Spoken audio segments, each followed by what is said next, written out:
God, no. Awful idea. Um, that's cool. So let's just, what's that? Let me just check something.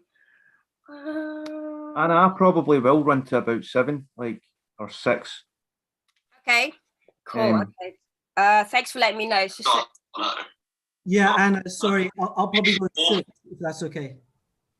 okay, guys, that's fine, but because the thing is, I don't want it to run into the next show. Does that make sense? So it's just a bit. If I'll try not to do much talking so we can run smooth. If anyone doesn't mind, we might need to, if that's the case, go across into a 8:15. But if everyone's happy with that, I'm happy to do that. So all night. All night long. On that note, we are in the afternoon here. On that note, talk about times. Welcome. This is the time for Frenzy New Material Night. We are live on YouTube. Woohoo! Thank you for joining us. Yes, nice lighter evenings, which is cool. So I'm quite excited because what a few months it's been. We've let Wardy into the room. I don't know Wardy. Does anyone know Wardy? It's good to have a special guest. That's from Nick. What quite a cool name there. Hey Wardy, you are our audience member. All right, you are VIP in the Zoom room. Fantastic. So it's also, I'm a little bit on edge as well because it is April Fool's Day. It is, isn't it? And I have to say that I'm actually quite happy that I'm doing this on Zoom in particularly today, partly because it just means I don't have a dead arm. Do you ever get it when your friends pinch and punch you? It's 1st of April Fools. I used to have it all the time at school. So today, no dead arm, no bruises. It's all good. I guess people at school, like bullies at school, must love this day in particular because it probably just means they can just punch the person they hate the most and be like, hey, it's April Fools, it's a good excuse. So I'm sure they're loving it. We're slowly getting our freedom back. It sounds really sad to say that. It's almost like we're kind of inmates, but we've been given a garden. That's what it feels like. Thank you, Boris, for our. We've been given a picture of a garden. We've not actually got in the garden yet. And then we are able to look across to other people's gardens. Like we're almost there, but not quite.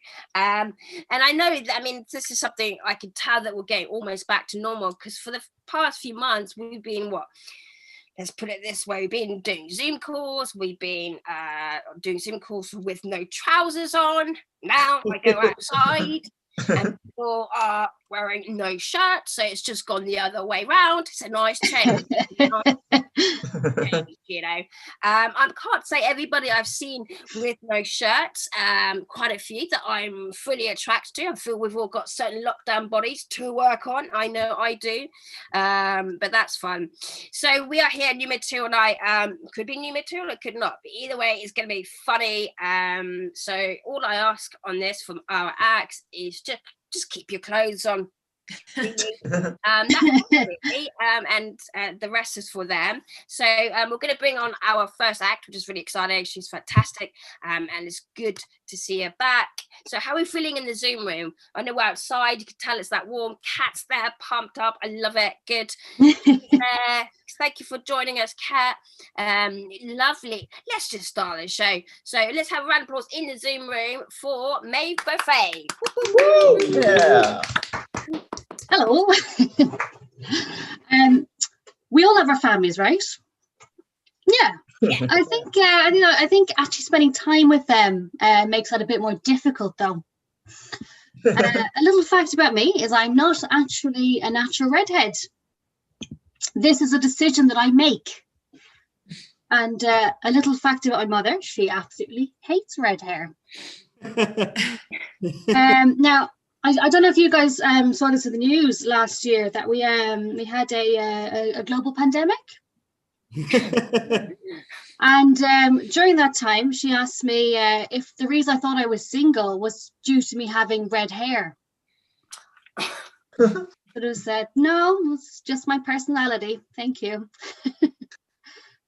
But when I was growing up, one of my big dreams was to be a glamorous aunt. You know, one of those aunts, you know, they're flying from Hong Kong or from New York for Christmas. They drop off all the gifts. They always have a cocktail in their hand. But being an only child made my aunt dream a bit more difficult.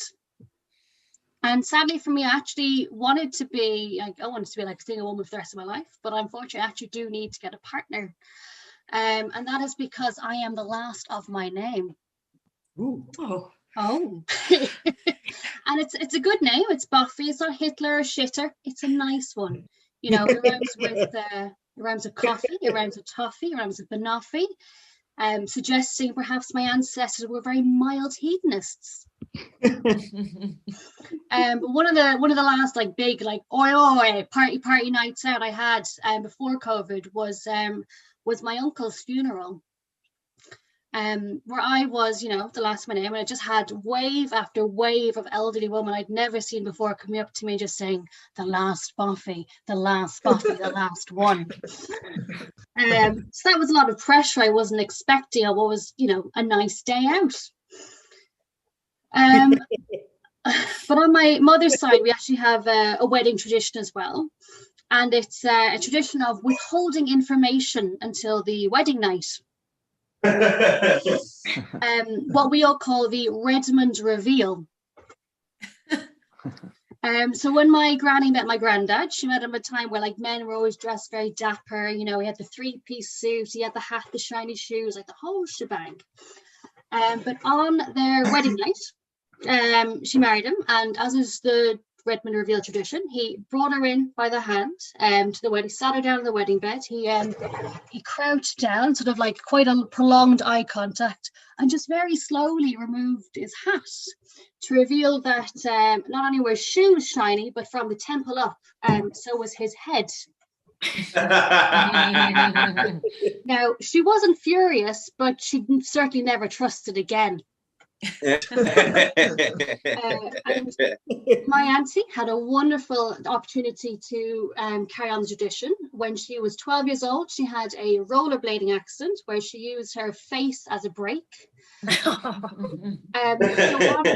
on her wedding night, she went to the reveal where she brings in her lovely spouse. She sits him down on the bed. She crouches down, prolonged eye contact, and she just pulled out her front 4 teeth. Not enough teeth to probably get excited about. But still, you know, he also never trusted again. So, you know, that's a nice way to start off weddings in my family. It's quite sad because, you know, nowadays I don't really have anything to reveal because, you know, most times, you know, everything's revealed by about like the 3rd vodka. So I don't really know what I have to share with people. It's kind of like the thing of, you know, you slip on the ring, you kind of whisper, I was doing the film with Burlesque with Cher Christina Aguilera more than 23 times. I'm never not in the mood to watch it. And the other alternative I have is, I've cut the brakes. But before I even get to reveal, I actually have... I've actually had to move up to Scotland because I find like flirting in Scotland is more similar to flirting in Ireland. The UK is kind of not as easy, but in Scotland, you know, in Ireland, the whole tradition is, you know, you say very cruel but funny things until you're married, and then, you know, once the ring's on, the pressure's off you to be funny, and it's just a lot more relaxing for you, at least. The takeaway there is, if I've ever made you, if I've ever been mean to you to the point you're actually crying, you probably give me butterflies. Alright, guys, that is my time. Thank you very much. Yeah. Fantastic. I like the sort of the weddings. I don't know. I mean, I feel I'm not massively into marriage or anything, but I think if I knew that, you know, the divorce weddings could be just as big as the weddings, I probably would just get married so I can have a divorce celebration. And there is kind of like the different greetings in Scotland is pretty similar. I was wondering the other day, like in France, you know, they do this kiss thing, you know, which is great. How do they do it now? Because we do it like, oh, it's an elbow. Do they kind of do a silly kind of little with the elbows? a martial arts boxing thing with the elbows. That was lovely, Maeve. We're going to bring on our next act. He's looking ready, warmed up with the strings earlier. So let's have a round of applause. It's good to see him because I have not seen them. We've met face to face. How long was this? Really quickly? It was about 4 years ago. 'At least. Yeah, at least. Yeah, and then you moved back over. So it's great to see you on Zoom and have you back this way. So let's have a round of applause in the Zoom room for Bongo Bird. Yeah. Hey guys, how's everybody doing? Yeah. Okay. Yeah, I'm here in the U.S. Yeah, it's good over here. Upstate New York. It's actually snowing. It's either that or hell's freezing over. I'm not sure which. Now, I'm wearing a Batman shirt here because I'm throwing up a signal. Because if you think Orange Man was bad, no, the one we got now ain't doing much better. Let me tell you that. But I'm not here about politics. I'm here about myself. You see, because back in the day, I was a bad boy. You see, I was a bad boy. But fortunately for me, I saw the light. Unfortunately, that light was flashing in on top of a police car. Yeah. So they told me I had a problem. I needed to get help. Yeah. They sent me to a program. Right now, that program told me I needed to find God. Now, finding God, that wasn't good enough for me. I wanted to talk to God. I wanted to have a conversation. Okay?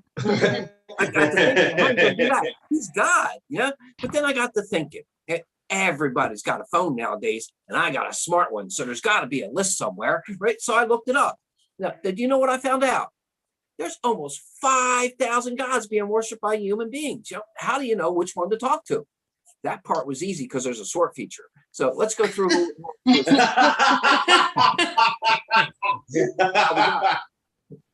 We got the commitment, low to high.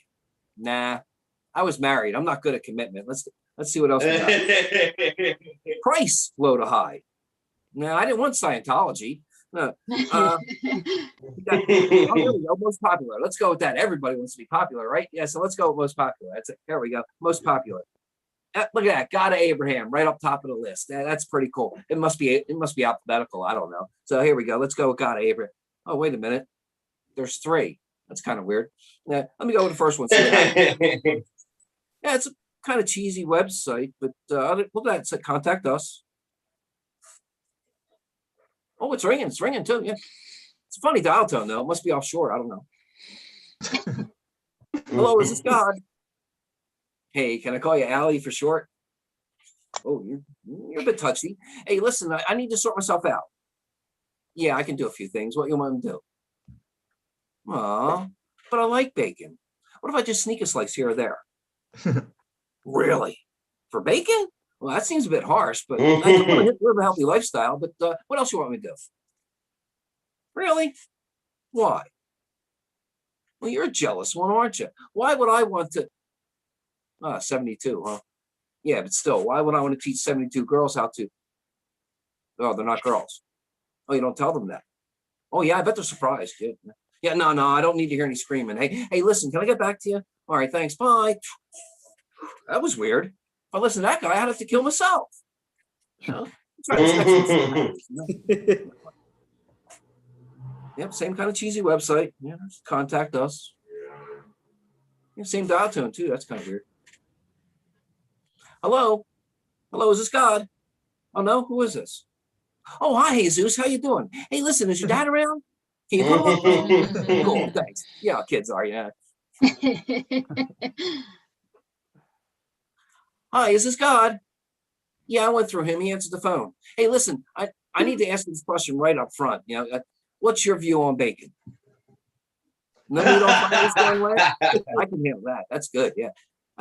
And free will? Yeah, I like free will. That sounds really cool. Yeah. Hey, what if I do what you say? Well, that doesn't sound like free will. What if I make a mistake? Well, yeah, he answered the phone. No. He just answered the phone. Oh, really? After 3 days? Well, you must have been relieved being a parent and all. Well, what happened? I didn't ask him to do that. Really? Well, don't blame me. I wasn't even there, for Christ's sake. 10 Commandments. Yeah. Let me tell you what. Let me reread them and I'll get back to you. All right. Thanks. Bye. Rules and regulations for salvation? gotta be kidding me. I'm in for a penny, in for a pound. Let me try this third one out, and then maybe I'll do something else. Yep, same kind of cheesy website. Same dial tone too. They must share an office. I don't know. Hello, is this God? Hey, oh, wait a minute. You sound like the other two gods I just talked to. Oh, you are the same God. The people just worship you differently. Well, that's a good gig for you, huh? Yeah, Century's Entertainment. Yeah, I'll give you that one. Listen, you know what question's coming up. What's your view on bacon? Really? What you got against bacon? Hey, listen, let me get back to you. All right, thanks. Bye. Oh, I'm getting nowheres with these guys. They only want the bacon for themselves. Yeah. Bacon's lovely, yeah. But okay, let me see. I know what I'll do. Maybe I'll just randomly choose one of these other gods and see what they have to say. I don't know. Oh, wait a minute. I know what I did wrong. This list, it includes lots of religion. I don't want religion. I just want God. Let me filter out religion and see what I get. Oh, look, there's only one. Which is that's clever. It says God is love. More God. I can do that. Thank you, ladies and gentlemen. Enjoy your evening. Woo! Yeah. And a conversation with God. Yes. Well, let's see. It's good to know, Bongo. Thank you for that. That God has also started work again too. So that's nice. That's nice. He's probably going to be a very busy man because it feels like he disappeared for the last few months. There's a few calls that are not answered. That was really cool. So let's have our next act. He's looking very ready, psyched up. Yes, in the Zoo Roots, a lovely round of applause for Mahesh Kalhani. Woo! Yeah. Thank you. Yes, gallery moment, awesome. So let me tell you something about me. I never dreamed too big. I'm also known as a realistic dreamer, right? I don't dream about shit like a threesome. Come on now, right? What I dream about is things that, realistically could happen to me, with a little bit of hope, like getting rejected by women, but in a polite way. Instead of, get away from me, you freak. More like, hey, you're a really sweet guy, you're a little cute, but you're just a tad bit ugly for me. You know what I mean? Yeah. So let me tell you something else about me. I'm multilingual, that's right.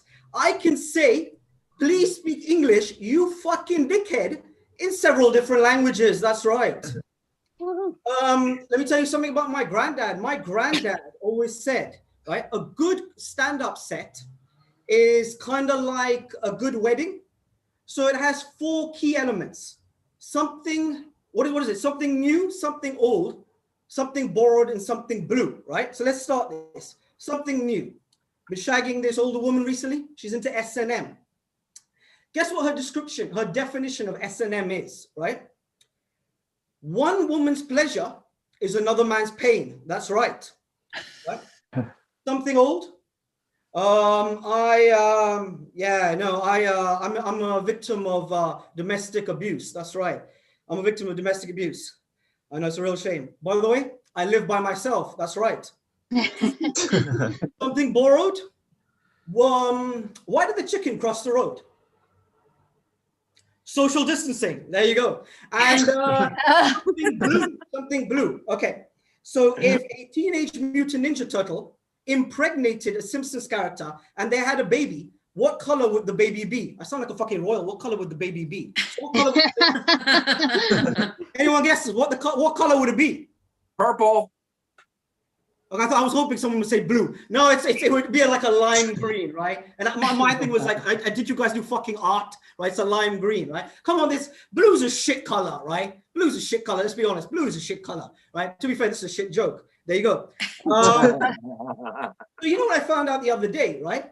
In supermarkets, all the eggs are unfertilized, which is a good thing, right? Can you imagine if that wasn't the case, right? Overnight, especially a long, warm summer night, right? You just come in the next day and the supermarket would just be infested with chickens everywhere. That's right. At least you know which old eggs are. Sorry? At least you'll know which old eggs are. That is true. That is true. So I'm currently job hunting, And you know what really annoys me is, right? Job titles that make the job role seem more glamorous. Like, check this out. Workplace concierge. Secretarial job, right? Secretary. Washroom facilitator. Someone who cleans the toilets. Check this one out, right? See if you can guess this. Pleasure consultant. Can anyone guess this? Male escort. That's right. Check this one out. Non-prescription intoxication provider.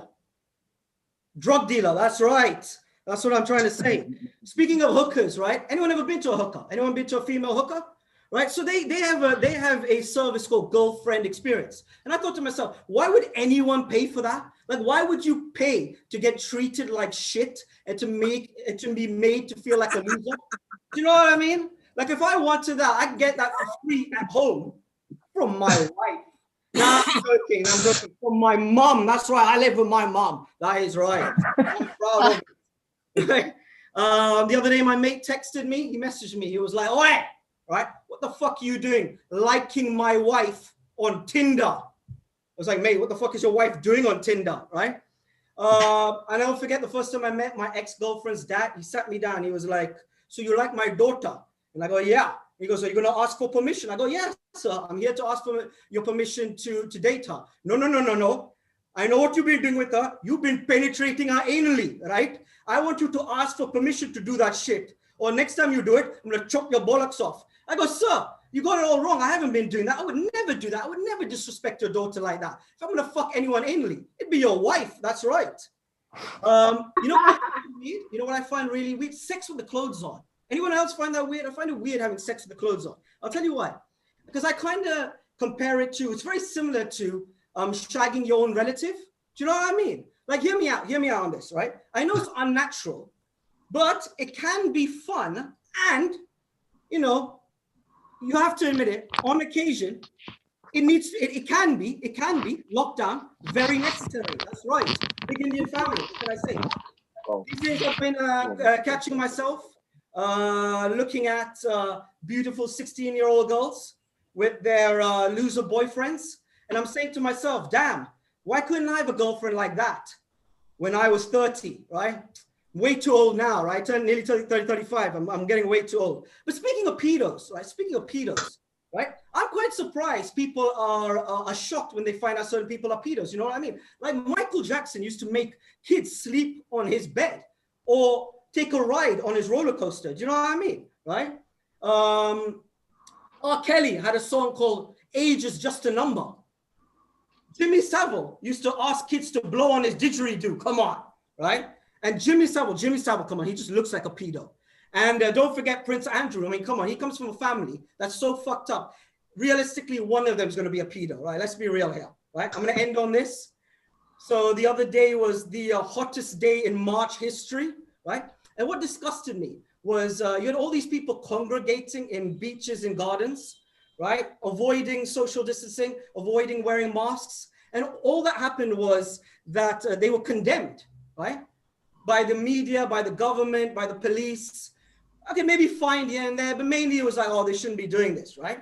But then you get a bunch of youths who rob a corner shop and they are wearing the appropriate facial coverings, right? In the store one by one. And what happens to them? They get prosecuted. That's right. Thanks a lot. Thank you. Mahesh Malani. Great. Oh gosh, wow, how do we follow this? Pedos. Yeah. Okay, and I noticed that I said like, yeah. Anyway, and Tinder, dating sites. You know, it sounds like I don't know if anyone's had this experience. It sounds like Mash similar. It's like if you bump into somebody on a dating site. I bumped into an ex on a dating site before, and he was like, "Hey, what are you up to?" And I was like, "What now? Yeah, we're looking for somebody else." So else gonna be on there, you know. If you wanna call me, you call me my private number. but it's quite fun if I see like workmates on there on Tinder and dating sites. I'm like, oh, do I swipe like and just freak them out a little bit? Oh, that's the best prank I know. Anyway, so let's bring on our next act. It's so how are we feeling, Z Room? We're feeling good. Yes, we're looking really good. So a nice warm round of applause for our next act, Mitchell Jones. Yeah. Thank you. So, on the first day of 2020, I booked a holiday to China. A few weeks later, China became the first Asian country to go into lockdown due to COVID-19. So I cancelled the holiday, booked a new one for Italy. A few weeks later, became the first European country to go into lockdown due to COVID-19. Now, I'm not saying that this whole pandemic is all my fault. I'm not.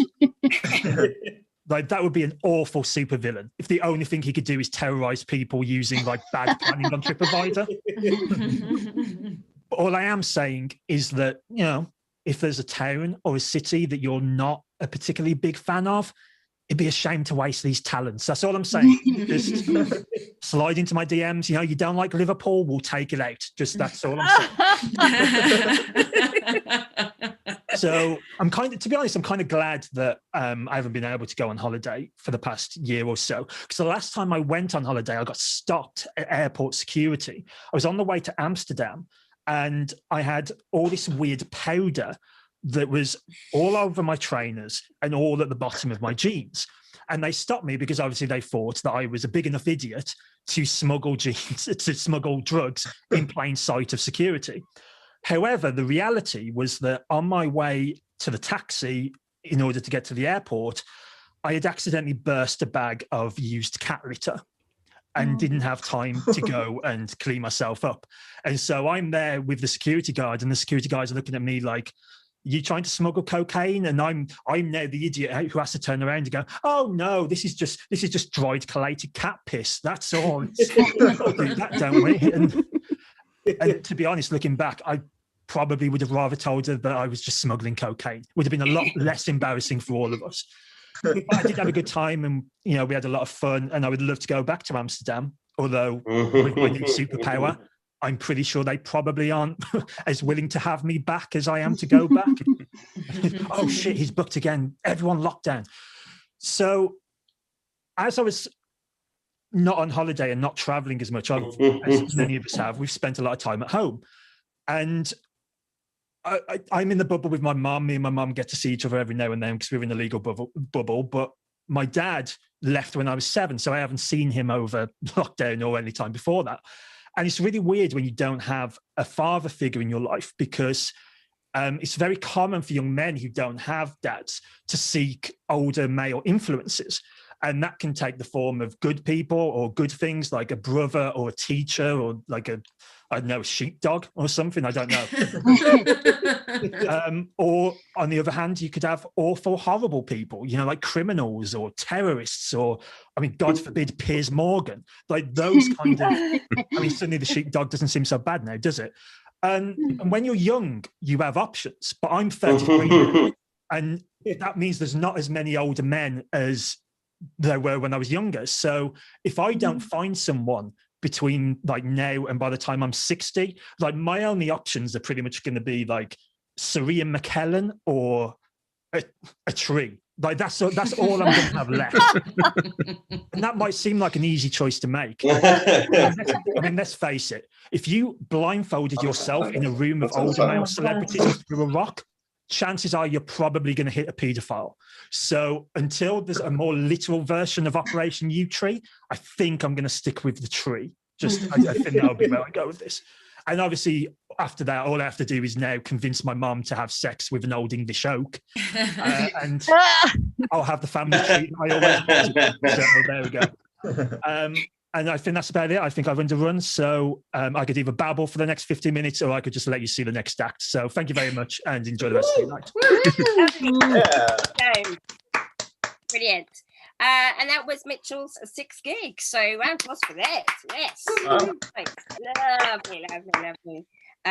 It's getting back into the real world. Let's take it easy. I really like that, Mitchell. That's fantastic. Good. Let's just carry on for our next act. Why the Wi-Fi is working in some places. It's just one of those things, isn't it? So have a round of applause for our next act. It's really nice to see her again. So we can start a round of applause for lovely, to Iliada Arden. Yeah. What's up? What's up? What's up? What's up? What's up? Okay, so this is like the second ever time that I'm doing an online thing, and well done, Anna. It's like a really genuinely like lovely chill night, so thanks. But also I am like sweating out of my ass because I'm super nervous. Anyway, so what am I talking about? I don't know, I've already forgotten. Listen, my name. Let's start with my name. My name's Elida. No qualms about getting it wrong. Everybody does. I actually had a teacher at school who called me. He said that my name was too difficult to say. Even though I just said to him, like, it's Elida, it rhymes with spider. And you'd think that the guy would be like, oh, okay, I'm going to try and remember that. And he was like, no, that's too difficult. I'm going to call you areoli, i.e. like the little bit that goes around the neck. So I've just been, I've been haunted by the name. I had another teacher that called me Yoda. And my own phone auto-corrects my name to Glazib. So hashtag living the dream. Anyway, it's a Turkish name, and I am Turkish. Both my parents are Turkish, so fuck knows why I came out looking like Mona the vampire. But I did. And but it does sort of mean that technically, I could be classed as ethnic. I have a lot of friends that are like, you should apply under the BAME like sort of rules for this or that, and I'm always like, I don't think so. Like, I don't feel comfortable walking into that room kind of being like, yo, what's up? It's your Eastern European Disney princess here. Anyway, both my parents are Turkish, but that doesn't probably mean a lot to you guys because my Turks, we don't have like a kind of super solid stereotype, right? Countries have stereotypes all around the world. I'm not saying they're good. I'm not saying they're bad. Most of the time they are bad though, for reals. But they have stereotypes all around the world, and the Turks, we don't have a super strong one. Like the British have actually one of my all-time favorite stereotypes. I wonder if anybody in the sort of Zoom room can hazard a guess as to what the kind of what the international world sees the Brits as. Does anybody want to hazard a guess? Tea drinking. Day drinking, did someone say? Yeah, Tea drinking. Tea drinking. I mean, it's so funny that Brits have the thing of drinking tea when that's just another country's thing that they just took and then said was their own. Classic colonialism, and imperialism. More British, surely. Well, it is, yeah. But yes, the thing that I know the Brits as internationally, and I know that it's true because I have grown up here my whole life despite being Turkish, and I have imbibed this quality from you all. Well, I should say it's British people who are, well, white English people, let's say, is you're terribly repressed, very, very, very repressed, to the points where, I mean, it makes sense. You guys have got that dark colonial warmongering past of just going in and like fucking up other people's countries. And I think that nobody knows how to deal with it. So they just sort of hold it all in and they don't say anything to anyone ever about what they actually want, what they're actually thinking or feeling. And that's why as a nation, everybody's obsessed with, you know, things like bunting and the Great British Bake Off, but you vote in Tories. It sort of like levels each other out. And us Turks, we don't have the same luxury of having a kind of high caliber, really well-known stereotype, because everybody, if you talk to most other countries, they're kind of like, oh yeah, the Brits, they're super repressed. Yeah, that's why they just like drink their feelings away every weekend until they're sick of themselves in public.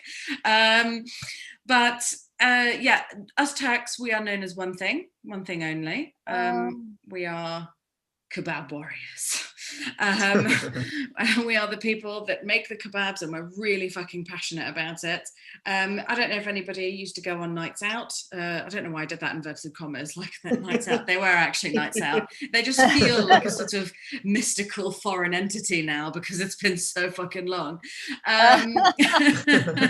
But these nights out that we speak of, you would probably end up in maybe like a kebab shop, right? And there'd be like a guy in there who was like an absolute boss man, who'd be like completely unfazed by the carnage that was taking place in his shop. And there'd be like girls like crying and pulling out their hair extensions, and guys like, oh, Arsenal, and someone else like in the corner taking a shit. And boss man wouldn't care. He'd just, if anything, he would look bored, man. Like he'd be there, like the only words that he would say to you or anybody else throughout the entire process of you ordering the food, him preparing it, and you receiving it would be would be garlic sauce. If you were lucky, you might also get chili sauce, but that would be it.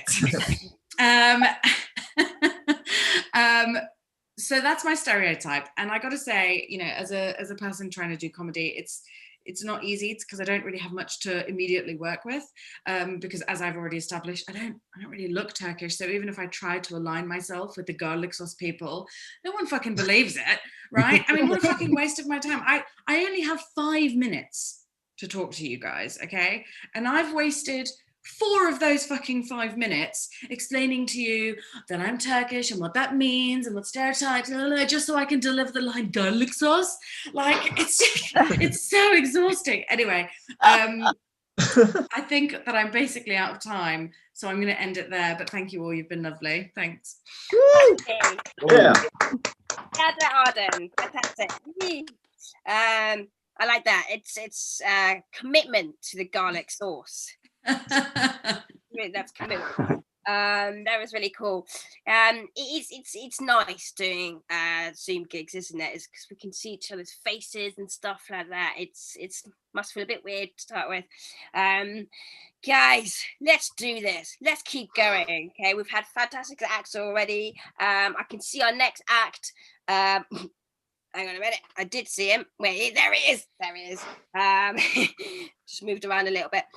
Cool. Let's have a round of applause in the Zoom room for our next act for Jimmy Longyear. Yeah. Cheers. Thanks very much, Anna. It's really nice to be here on New Material Night. And first thing I want to say is, April Fool, I'm just going to do the same old shit. I've actually been walking about with my new material written in my hand all day. So if you happen to see me in the supermarket, I'm sorry for the spoilers, but you know, if you could read the jokes, you were standing too close. Is anybody else struggling in the supermarket these days under lockdown? It's a bit of a different experience. I like to drink my coffee with the powdered milk substitute coffee mate. And every time I go into the shop now and ask for coffee mate, I say, "Where's the coffee mate?" And the guy's like, "There's the coffee there, mate." Like, so, the coffee mate. And he's like, "No, I said there's a coffee there. And why did you say mate twice, mate?" I'm like, "All right, okay." And I'm like, "No, the milk stuff." And he's like, "Milk's round the corner with the eggs." And I'm like, "No, the coffee mate. And he's like, "There's a coffee there, mate." And I'm like, "The powder stuff." And he's like, "There's a sugar next to the coffee." Try having that whole conversation wearing these. I just drink my coffee black now. But one thing to tell you when you're doing comedy is be yourself. Well, here I am completely alone in my house doing comedy on my phone because I'm desperate for validation. I don't think be yourself is best advice for everyone anyway. I mean, I'm a paranoid, anxious and depressed, recently bereaved, unemployed, recovering addict suffering from symptoms of complex PTSD. And I've been under lockdown for a year. You're not ready to see me be myself. Another thing they say about comedy these days as well is not to make any jokes about COVID or the lockdown. But it's been a global pandemic that everyone's went through, not fucking Fight Club. I've never played by the rules, which ironically is what got me kicked out of Fight Club. The lockdown was okay back at the start. I managed to keep myself pretty busy at the start, going around my neighbourhood and long walks and things. In fact, one day I went pretty far and found myself somewhere that was technically very crowded, although everyone stayed at least 6 feet away, so that was good. But all the same, I never went back to that graveyard. And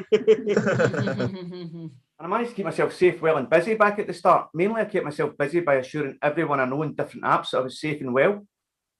By 3 months in, whenever anyone texted to ask how I was doing, I felt like texting back, I'm doing the same as you. I'm pretending everything's fine. Now, fuck off.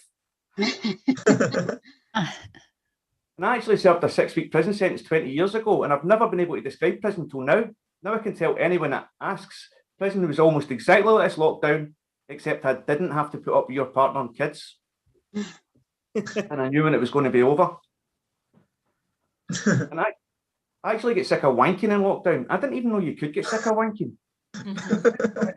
I knew how the Queen must feel about Prince Andrew. I mean, it was my flesh and blood. I just didn't want to look at it anymore. And I blame 5G for that. I think conspiracy theorists are right about 5G. And I thought 5G was going to be a good thing for shut-in porn addicts. I mean, even monkeys in captivity get to enjoy a little wank from time to time. I know that for a fact, because that was an awkward family outing. Although if you were a zookeeper, what could you do about a monkey that keeps wanking anyway? I'm sure it's much harder to explain to an 8-year-old why your monkeys don't have any hands. And I had to come off Tinder at the start of lockdown, which was actually a bit of a relief, because by the time lockdown started, I was using photos of myself on stage. And practically every girl I spoke to said, "You're just looking for material, aren't you?" And I was like, "Yeah, have you got any?" And all these crazy dates. I think I was overusing Tinder because of my last relationship being so toxic. In fact, my last relationship was so toxic, you could have used its energy to get a DeLorean back to 1985. It was okay at first. It actually turned out she was into BDSM, which is something I'm not too familiar with. See, my personal philosophy with BDSM is it's okay to order things off a Wish and maybe read 50 Shades of Grey or whatever. But if you find yourself in a city centre dungeon dressed as a teddy bear, obliged to dress some off-duty security guard as sir, you've probably took it too far.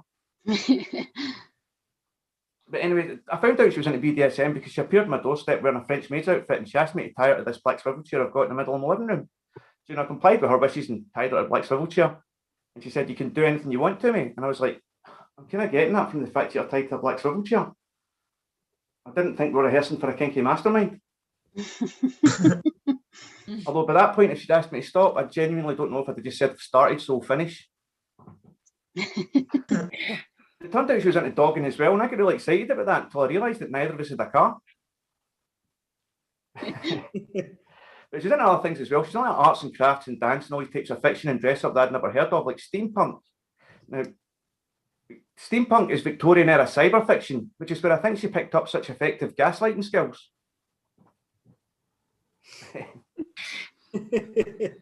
But like I say, I mean, it was a toxic relationship, and I played my part in how messed up it got as well. Like the last night we were in bed together, she told me that I was selfish.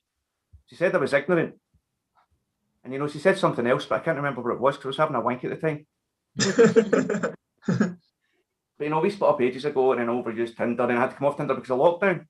But lockdown seems to be easing up, so I actually managed to get a little Tinder date tonight. I thought, since lockdown looks like it's easing up, I thought I would get my Tinder date before the restrictions fucking tighten again. But anyway, we went to the park and had a coffee. And we were going on really well. I really liked her, and she seemed to like me. And at one point, I leaned over to take her hand, and she just looked at my hand and stood up and ran away. And I was like, wait, where are you going? Because I thought it was to do with social distancing. And she turned around and she said, "Why the fuck do you have BDSM, dogging, toxic relationship, gaslighting, and wanking fucking monkeys written in your hand?" And it was at that point I realised I've been wearing my heart on my sleeve too literally. Anyway, cheers. Thanks very much, man. That's me. Yeah. Brilliant. I like that. I suppose that's one way, isn't it? If you're going on a date and you're thinking it's not the greatest date, just write the most offensive thing on your hand and be like, "Hey, can you see that?" It all comes with being a comedian, Anna. Yeah. It's all part and parcel. Oh, yeah, it's true. I'm What they surprised. call the trimmings. Yeah. I'm surprised a lot of us probably don't get like ink poisoning or something like that. Ink that we have on our hands. Ink poisoning. At least it's not COVID. I don't know. We're all alive. That's the most important thing. And we're laughing. So let's bring on our next actor. Nice round of applause. And that was almost going Scottish there. A nice round of applause. Where did that come from? It's for have a nice clap for Andy Burke. Bucks. Sorry, Andy Bucks. Yes. Cool. Cool. All right. Thank you. Hi everyone, I'm Andy. I've been told that I look like Louis Theroux, Oh my god. but like if he was the subject of the documentary. In today's episode, we go in search of the UK's most generic-looking open mic comedian. That's me. I'm really into astronomy. That's the one that's not bullshit. Just in case anyone was confused about that. I'm actually a student studying astronomy, and like a lot of students around this time last year, we all got kicked out of university accommodation. So I spent much of last year living with my parents, which was a bit awkward. Like I was with them from March to October, but I think we ran out of things to talk about in the car on the way back from uni in 2012. So not ideal. As well as that, despite Bongo's earlier conversation with God, I'm also an atheist. I think that makes me a bit of a bad boy. Like I think it's quite dangerous to become an atheist. Like when I became an atheist, my life expectancy dropped dramatically down to expecting just the one life. I haven't told my parents about this because I don't, they're hardcore religious. I don't want them to know that their son has like condemned himself to an existence of relentless suffering or something like that. Which coincidentally is also the exact same reason that I haven't told them that I do open mic comedy. A couple of knowing giggles there. Fair enough. So yeah, a bit of a rough year, you could say. We all had to kind of find new hobbies and so on to deal with it.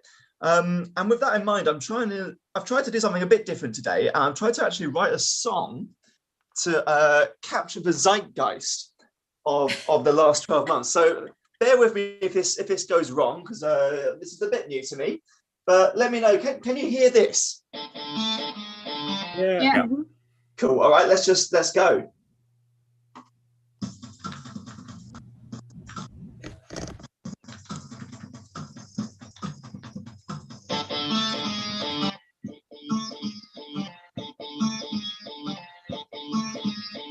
Ripping my pubes out, ripping my pubes out. I spend every weekend ripping my pubes out, ripping my pubes out, ripping my pubes out. I spend every weekend ripping my pubes out.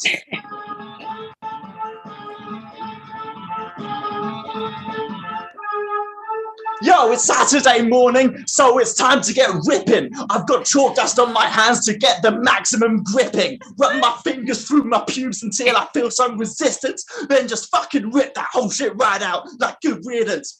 I rip them from my torso, then leave them on my floor, so my floor looks like my torso, but maybe even more so. I sit there for hours, removing clump after clump, in the kitchen, in the bathroom, when I'm taking a dump. I'm screaming in pain, but it's fine because nothing compares to the pleasure I get annihilating my hairs. Here we go now, ripping my pubes out, ripping my pubes out. I spend every weekend ripping my pubes out, ripping my pubes out, ripping my pubes out. I spend every weekend ripping my pubes out. My phallus fur is finna get thinned, and my pee-pee toupee is getting pruned away. The shag on my shag area is getting less hairier, and my wheelie wig is getting removed. Oh, hi, Mum. Hey, how are you? Good. Me? Yeah, no, I'm doing great, thanks. Yeah. The lockdown has been kind to me. Yeah, well, I was worried as well that being stuck in my one room in student accommodation for weeks on end might have a detrimental effect on my sanity and lead to some weird behaviours. But so far, I think I handled it like an absolute champ, to be honest. Well, no, I don't really get outside that much. Well, just normal things. I talk to people on Zoom. I play games online. I just find ways to pass the time. Just normal things. Well, and also, I rip my pubes out, ripping my pubes out. I spend every weekend ripping my pubes out, ripping my pubes out, ripping my pubes out. I spend every weekend fucking ripping my pubes out. Yeah, nice speaking to you too, Mum. Speak soon, bye. Yeah, that's it from me. Thanks. Lovely. Look out, Cardi B. Yeah. I can see why maybe you're sort of delaying telling your mum about doing comedy. But it's nice to see that you're being more creative, and it sounds more creative than I'm being in certain ways. You got the music go, which is fun. Ripping my pubes out, Jesus, wow. Sounds like you got a lot of pubes there. That keeps you busy. My mum's never They keep seen. going back. They grow back. It's grow back too fast. Shit. Well, at least again, it keeps you busy. Also, it's funny, isn't it, with parents kind of seeing comedy. My parents have never seen me perform comedy, and she's like, I want to come and see you. And the best thing for me to do is, and what I know will put her off, is just, she doesn't like swearing, so I just tell her that there's a lot of swearing in my set, and you're not gonna like the F words or B words and things like that. She's like, oh no, I can't come then. So it's great. My set is just swearing, but apparently that's why I tell her. Good. So let's bring on our next act. That was really fun for our. Where is she? She's. She is there. I can see her. Fantastic. Let's have a nice warm round of applause in the Zoom room for Katie Faye. Fantastic. Yeah. Thank you so much, Anna. I am really happy to be here again. This is always a fun group to get to perform with. I do want to point out something in the beginning of my set, though, that y'all should be grateful for. So when your lockdown ends, you get to go hang out with British people. When my lockdown ends, I have to go hang out with Americans again.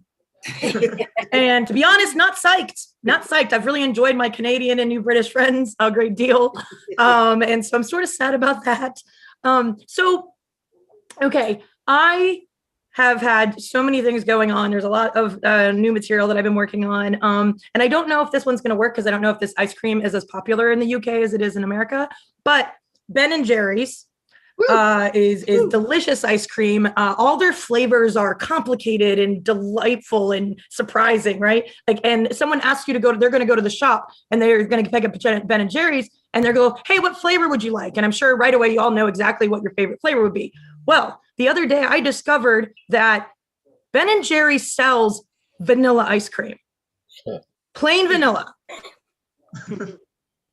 And this means that there is enough people buying plain vanilla Ben & Jerry's that they have kept it around, because there is no plain chocolate Ben & Jerry's, just plain vanilla.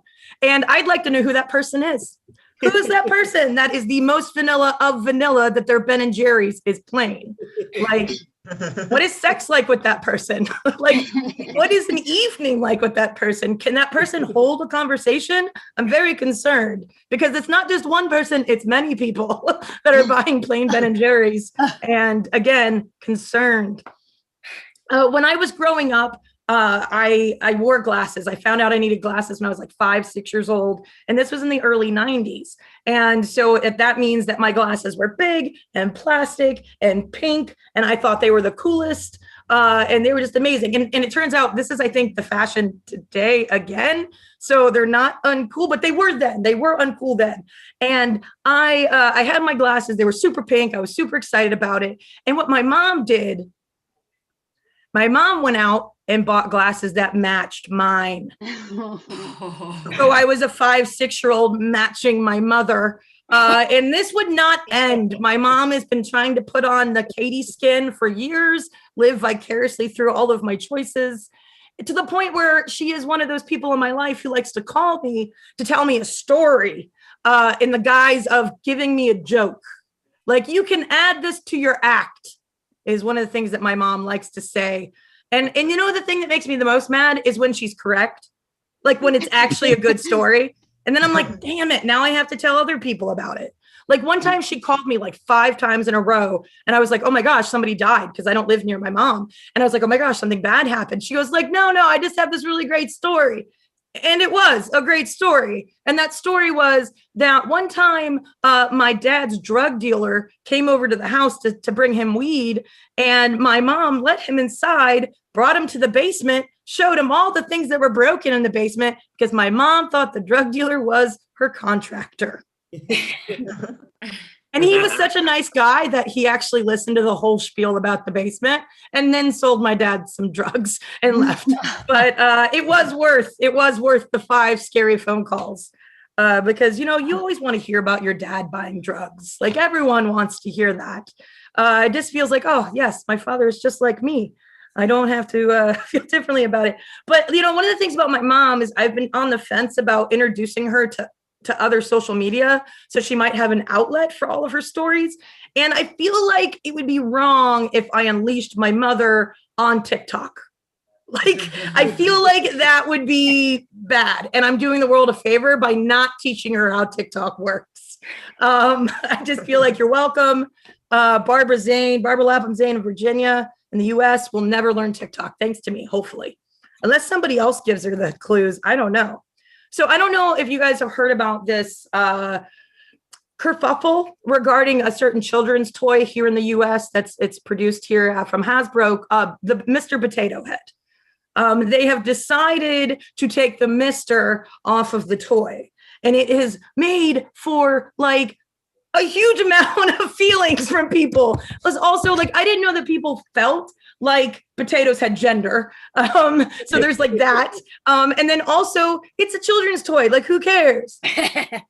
But also really my point here is that Mr. Potato Head is kind of the perfect mascot for trans and non-binary people because Mr. Potato Head can interchange his parts. That's all we want. That's like all we want. Like, we just want to be able to take our breast off and put it on a shelf and then put a chest on. Like, that's all we want. So I just decided that Mr. Potato Head can no longer be Mr. Potato Head. He needs to be a gender neutral pronoun. And I would like to bring it back to the old school 90s gender neutral pronoun that most people have forgotten about, Zer. Zer sounds like they are in charge. Zer Potato Head. Like, that is a toy that is on top of their shit. So much more powerful than hearing Mr. Mr. sounds like the guy who cleans the palace. Zer Potato Head is the one that owns the palace. So yeah, you know what? I've decided that potato represents me and I'm okay with it. I shall be putting it on my flag shortly. Let's see, what other new materials did I want to share with y'all? I'll get out here on this last quick story because I don't want to go over time too much. But the other day I suffer from different mental health stuff and I was feeling suicidal. And one of the ways I deal with that is I reach out to my community. I posted on Facebook, essentially saying like, I'd like to kill myself. Tell me why I shouldn't. And everybody was awesome. Everybody read the room. Everybody was really supportive, except for one guy. This one guy said, I should not kill myself because I have an awesome pussy. How did he know? I don't even know this guy. And like, that's such a weird move. Like, someone's going to kill themselves. So now you're going to shoot your shot. Like, that's the time. You're like the same age as my father. What did you think was going to happen here? Like, what? You just don't expect to see the word snatch when you're in your like suicide thread. You just don't expect it. It catches you off guard. But I've been Katie Zane. Thank you guys so much. It was so lovely. Thank you, Zane. Fantastic. Well, so dealers, we all have a dealer, don't we? Or whatever it is, we all have a dealer. Dealers are funny because I mean, me being like, you know, midget size, I have a few problems with the dealer, and I constantly am saying to him, look, you know, I want something just a little bit stronger, you know, that gets me a little bit more higher, you know, that proper height of 5 foot. So I've changed dealers quite a few times, but for pizza, obviously. Anyway, that was really fun. And there are so many things that are changing, and we talk about that. What are we going to talk about when we see our families and things like that? And listening to you guys, I think you got plenty of stuff. I'm just, next time I see my family, I'll just be like, oh, I saw 3 shirtless men today. Nice surprise. How is everyone, just really quickly, how is everyone, we've got 2 more acts, then I'm going to wrap up, but how is everyone feeling of the thought of having maybe vaccine passports? I'm struggling with this a little bit because with the vaccine passports, for me, it's just like, I don't need another thing to fucking lose, I'm so scared. I don't need another thing to lose. But I will be honest with you, I probably, if they do introduce them, I probably would be more stressed losing the passport at a pub than I would be at an airport. Yeah, that's right. So that's how, for me, it's very important. Pubs do go over for holidays. I don't know. I'm just trying to kind of imagine what it's going to be like. I'm constantly going out of the house, and then what am I going to be triple checking? I've got my license to drink in my bag. Fuck it. I'm just going to super glue on me if I have to. It's just going to be one of those things. But what next? And I lose stuff really easily. So, and also, just want to say, let's say I don't have, and we have to have these passports. Let's say we lose, or I lose it, hypothetically, I can imagine, getting to the door and about to go, need to see your passport. How do you convince someone that you've had a vaccine, if you don't have a passport? How are we going to do that? This is going to be really tiring for me, because I spend about 10 minutes even before I get in the door convincing them that I'm old enough to drink. Okay? Let alone that I would have had a vaccine. So this is where I'm like, you know what? So the government are creating new jobs. So I'm thinking there's a lot of jobs here. I think basically, especially for bag businesses, I think there'll be a lot of men walking around now with little man bags, especially for the passports, to keep it with them, because you never know when you're going to have a spontaneous drink. I can just imagine as well, like rugby players sort of finishing a game all macho, and then their little pink kind of like man bags next to them, so they can have a license to get wasted. I also think if the passports do come in, I also think that there's going to be a lot of people being recruited to make fake passports. I know when I was younger, I had a fake ID. So if anyone knows anybody, can make fake passports, let me know. Not now publicly, but give me your number, because there's a lot of jobs going out there, new jobs being new jobs being created. Oh, vaccines, passports, Christ on a bike. What next? Actually, I'm not going to say that, because who knows anything. Guys, you've been really fantastic. We've got 2 more acts. I can't wait to fantastic Frenzy come on to Frenzy. Let's have a nice warm round of applause in the Zoom room for our next act, Nick Kirk. Whoop, whoop. Yeah.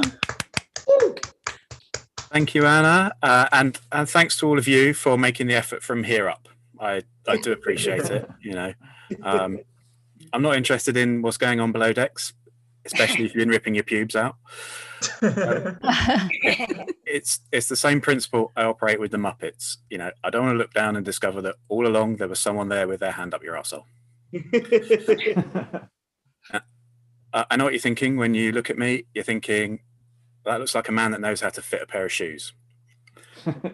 But children's shoes, yeah, and I don't just know, I am specially trained to fit both Clarks and Startrite children's shoes. Yeah, the double whammy. I mean, as a children's shoe fitter, you have to be trained. It's not everyone that can just rock in and use the machine that goes, and then, that sort of thing takes skill. It was a pretty major department store in central London that I did work in, I have to say. If I said to you that they do sell refrigeration units or fridges, I think you know which one I mean. So recently I would Selfridges. It was Selfridges. Recently I've been trying to do a bit more writing, other than the usual, erotic haikus that we all write. Yeah, no? 1 or 2 of you look a little bit baffled. I'll give you an example. Moonlit encounter. Passions high in the night air. Ends with a hand job. You know, the erotic haiku, you know, we all write those. But I'm trying to write some more prose, and they say you should, you know, write what you know. So I'm trying to take that basic shoe fitting experience and blend it together seamlessly with something a bit more fictional. I tell you what, let me give you an example of the sort of stuff I'm talking about, and you can see if I've managed to do that. Slim, muscular, long-haired shoe fitter Rick Kink strode into the children's shoe department at popular store Vend Ovens. A kerfuffle near the department entrance caught his eye. Rick's manager came striding over. Rick, the Prime Minister's daughter needs a brand new pair of shoes ahead of tonight's ambassadorial reception, where any kind of sartorial faux pas could lead to the sort of diplomatic incident that might well spark World War III. I mean, I think that's how politics works. Nobody really knows. Rick motioned for the girl to be brought over to the machine that goes and then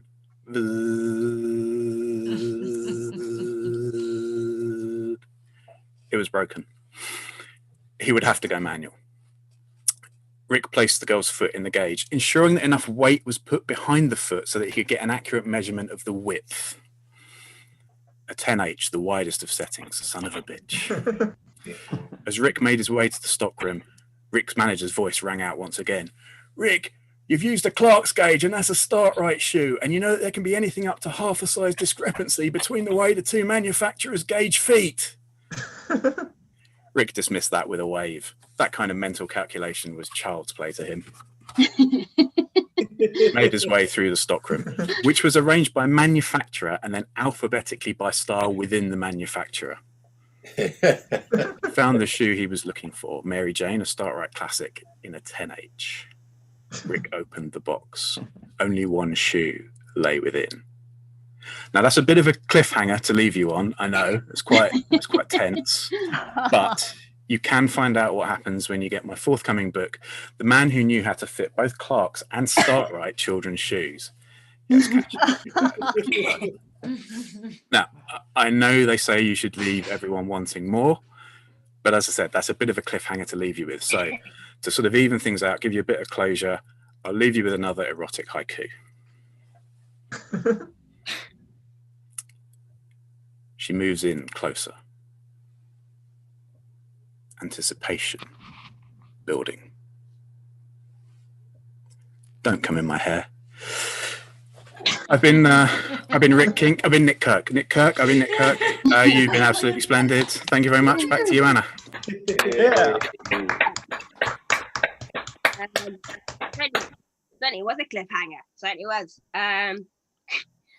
Lovely, good. How are we feeling, guys? This has been really, really lovely night. I'm just sort of sad that we've only got one more lovely act coming on. So let's.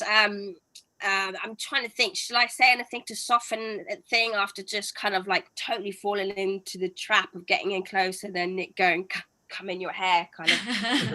Oh, okay, you got me. Okay, let's have one. Not literally.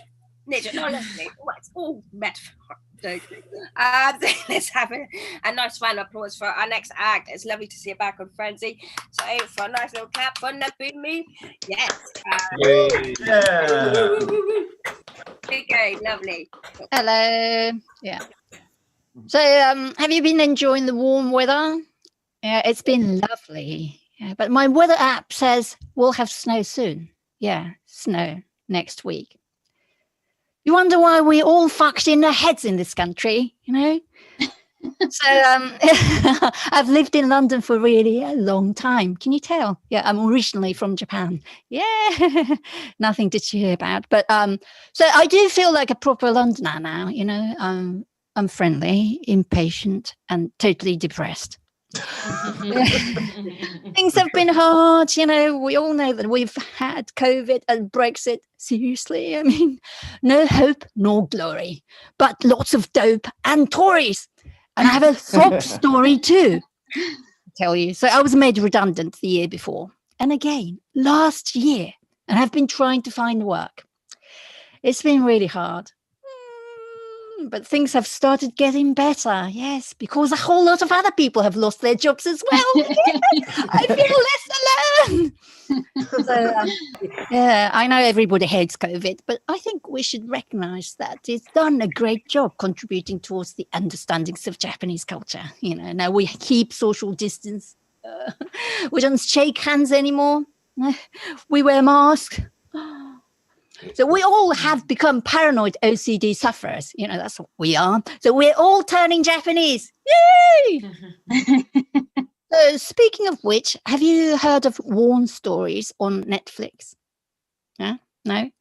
It's starting today, and I've not watched it yet, but The Guardian says it's the anti-Marie Kondo. Netflix celebrates the clothes we keep.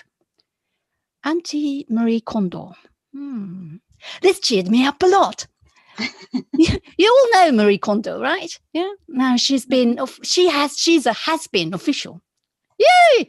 For those of you who don't know Marie Kondo, you know Marie Kondo, yes? You all read The Guardian, I presume. She is a Japanese decluttering guru. She became so famous and even had her own program, Tidying Up with Marie Kondo on Netflix. Lucky bitch. Personally, she never sparked joy. You know, you may have heard this famous phrase by Marie Kondo. If something doesn't spark joy, you have to throw it out. I'd have got rid of her right at the start. She's nothing special. You know, she's just being Japanese. Japanese people are a bunch of OCD sufferers. We don't need to be told how to tidy up and declutter. I can fold clothes properly. I know origami. We all know. If you're Japanese, I could have done that myself and made millions of dollars. Honestly, since my divorce, I've downsized from a 3-bedroom house and have successfully moved all the stuff to my current 0-bedroom flat. I now call Little Yellow Self-Storage. So, to me, what Marie Kondo is doing is like a British person telling you how to enjoy your drinks. Do British people need this? Yes, you go out, get drunk and do whatever you want to do, like there's no tomorrow. Many of you wouldn't have been conceived without this, yes? So no need for a drinking guru telling you how to enjoy drinks in this country. So all I'm saying is I'm pretty economical. Yeah, I've kept a lot of my clothes since I was 14. I haven't grown an inch since then. You can't see it, but I'm smaller than Anna, So I get brand new clothes on the cheap. Yeah, of course, I never pay VAT on them. I'm British size 11 to 13 for girls. Yeah. By the way, this is not my Tinder profile.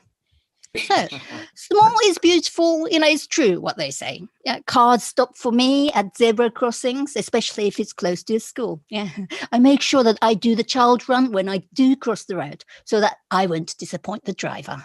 So, I was cycling home one evening and all of a sudden a parked car door flung open right in front of me. Crash and bang! I flew in the air and landed on the ground face down. I was so much in pain. Couldn't move, and I was crying. The driver came out and she started asking, do you know where your mum is? Where is your mummy? Where is your mummy? I couldn't think clearly, but I thought I had to answer the question. She's in heaven. I was still so much in pain. She's been dead for 15 years. Can you imagine how good I felt then? People think I'm so much younger than how old I am. Anyway, that's it from me. Thank you very much for listening. Enjoy the rest.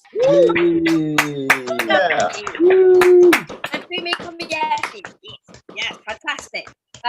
Yes, welcome to Les Small World. It's a tricky world, isn't it? We kind of have to fight a little bit, raise our voices. This is where, Nobumi, I don't know if you're going to have this. This is where I was thinking, like the other day, I was like, it's going to be pretty tough to do character work on different characters or like on Zoom as well, because like if I was doing a live gig, it'd be pretty obvious when I'm playing myself, because I'll just be like, yes, what do you want? Hello. It's a little tricky on Zoom. What a lovely evening we've had, really fun. Thank you so much for joining us with our audience as well. So thank you, Gary for coming in. Kat, always a pleasure.